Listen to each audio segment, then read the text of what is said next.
What's going on, everyone? Welcome back to Jalen Talk Sports. Today we're doing my 2025 NFL Draft takeaways. First thing I want to say is, if you watched my mock draft video, I was right about the first 9 picks. And there goes my credibility. I'm very good at this. Well, let's get into it. So, for the first part of my video, I'm going to be talking about a couple teams and things that I like that they did in their draft.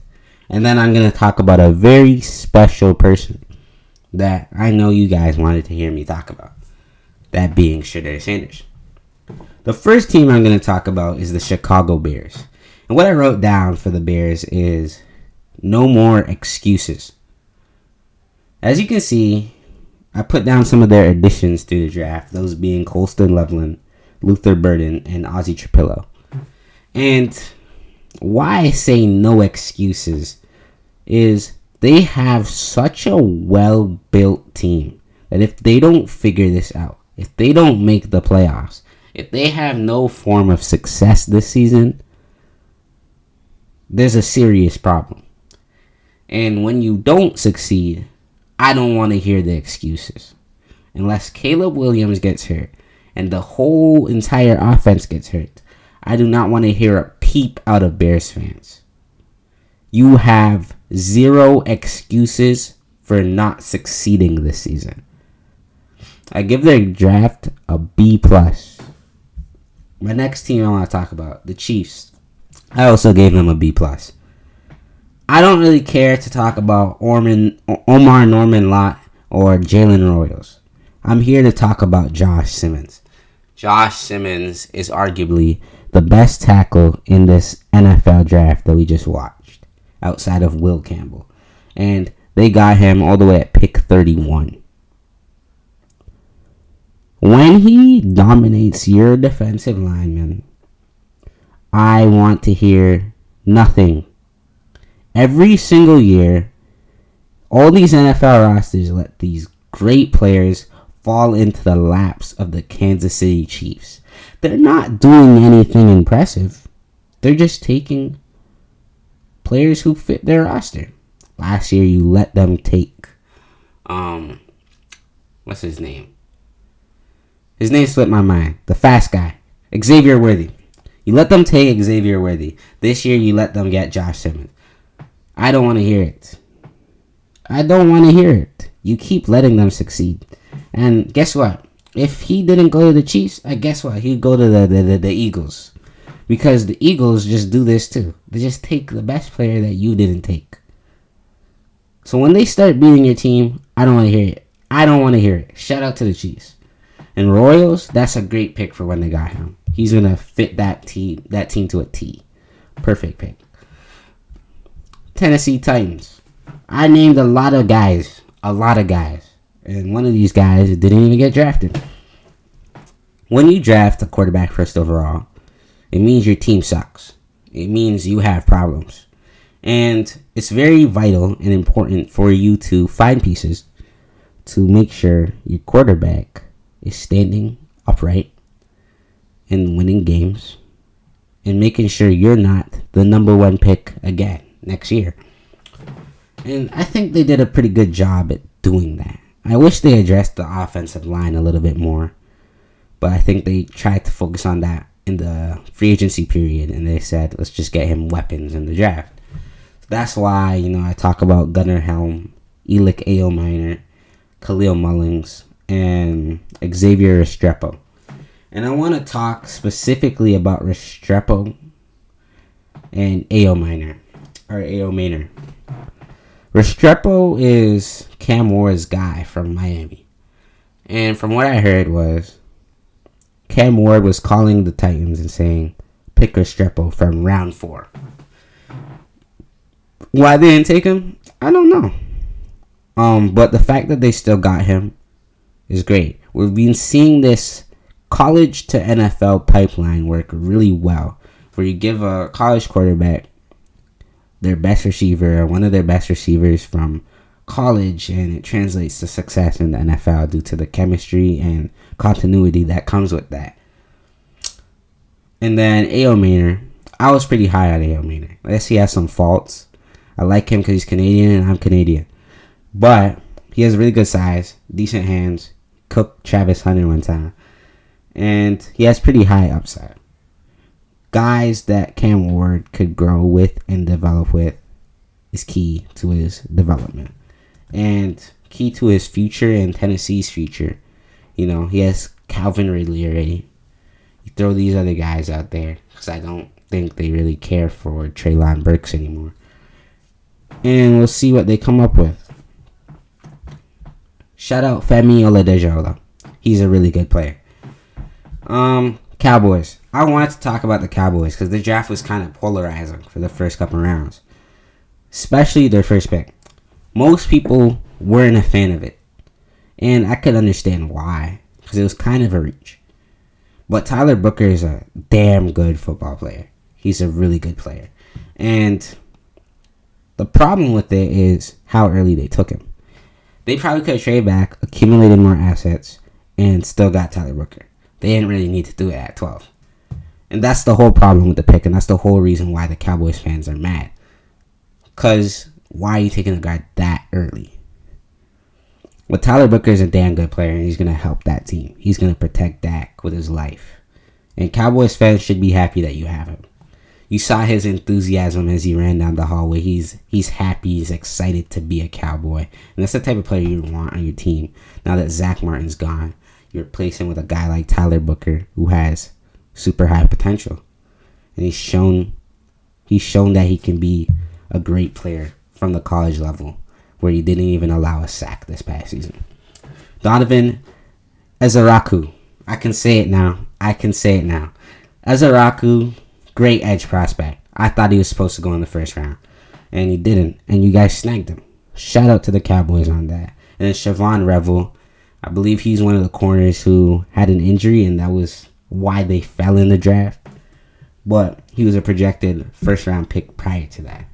So getting him when you got him is a great move by Jerry Jones and the Cowboys. And then Jaden Blue. You know, you need to add to your running back room. It's weak. So add another good guy. I was pretty high on Jaden Blue. Bring him into the room, and you'll see what you can do with him. Patriots. My Patriots. Let's go. I was so happy about this draft. And I was so sad that I didn't watch any of it on Saturday because I was busy. Will Campbell, Travion Henderson, Kyle Williams, the first 3 picks for the Patriots. Gosh, how beautiful. I think back to times when Bill Belichick was my general manager and my head coach, and he would not take a player like Kyle Williams and Travion Henderson. It was aggressive, and it was smart drafting from the Patriots. They just took really good players in their slots. The center they got, Jared Wilson, in the 4th round that was the 3rd round. The 3rd round, that was a great pick as well. He's a really athletic tackle who just needs to develop a little bit, but he's a freak. What a pick. And then Will Campbell. I wasn't sold completely before the draft, but I warmed up to it. And then he got drafted, and he talked, and he said he will fight and die for Drake May. That's all I needed to hear. I've been reposting the edits. I'm excited about Will Campbell being a part of my football team. I believe him. I have no concerns anymore. He's going to be great. Market, Pro Bowler, Hall of Famer, Will Campbell. I'm happy. Henderson, I also had to warm up to that. But now that I've watched some film, I've seen the highlights, I've seen the stats, I've seen what he's capable of. I'm very happy to have him on my team. Draft. And then the last guy I want to talk about, the guy you've been waiting for. You probably skipped to this point in the video. Shedeur Sanders to the Browns in the 5th round. I don't even know if I want to talk completely about the Browns or if I just want to talk about Shedeur. What happened this past weekend was a travesty. Did I believe it was very possible for Shedeur not to go in the 1st round? Yes. How bad were those interviews? Seriously, how bad were those interviews? For him, a projected first round pick this year, to fall to the 5th round. I do not care what you say. The Tyler Shuck guy is not better than him. I don't care what you say. Jackson Dart is not better than him. I don't care what you say. Dylan Gabriel is not better than him. Shedeur Sanders was robbed out of a lot of money this past weekend. And that was because these teams are scared of Shedeur. They're scared of Shedeur. You have a starting quarterback not named Shedeur, and Shedeur's on your roster, and that starting quarterback isn't playing well. What's going to happen? We want Shedeur. We want Shedeur. Shedeur's a distraction. That's the whole problem. That's all it is. Shedeur's not good enough to be a distraction for these teams. He is not, Cam Newton. He's not even what Johnny Manziel was. Or Baker Mayfield. Those guys were way more talented than Shedeur. But with Shedeur comes a lot of attention from the media. A very famous dad who was really great in the NFL and who will talk up about his son. When you get Shedeur, you get a package deal. And that is something I think was scaring off a lot of these teams. But was it really enough for this man to fall as far as he did? Now I'm going to touch on Cleveland. Cleveland, what the heck was that? Why the hell did you draft Dylan Gabriel and then come back later in the draft and draft Shedeur Sanders? If you're going to stick the needle into Dylan Gabriel and say, that's my guy, you're going to plant your flag and say, that's my guy. Don't come back crawling later and take this guy. Because then when you come to camp and you realize this guy's better than the guy we took in the 3rd round, it's going to look real bad. It's going to look extremely stupid. Was it necessary? No. What I like with the Cleveland Browns, though, was their Travis Hunter trade. Because they got a lot of assets for that. And they got a great player with Mason Graham. But the whole Shedeur thing, the way it was conducted, the way that he got prank called, and all of that foolishness that happened to him was just wrong. The discourse around this man was wrong. I felt extremely bad at a point. The first day, it was funny. Because, you thought he was going to get drafted and he didn't. It was like, ha, ha, ha, ha, ha. But then it went too far. It went too far. He didn't do anything to deserve the treatment he got. He didn't deserve to just be on the camera and talked about every living second of the draft. It was just wrong. It was bad.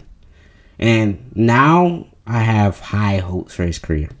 I really hope he turns into a star and proves all the people wrong that it was really no big deal. I'll be able to succeed. I think he's a really good fit in Cleveland, by the way. Really good coach in a system that I think suits a player like Shedeur. Because it worked really well with a player like Kirk Cousins. This is just like a more mobile Kirk Cousins. So shout out to Shedeur. I wish him the best for his career. And I wish all the draftees a great career. I hope they all pan out. That doesn't happen, but I hope they succeed in some way, shape, or form. And, don't waste their opportunity of a lifetime. Thanks for watching this video. I'll see you in the next one. And like and subscribe and comment. Tell me what you think. Peace out.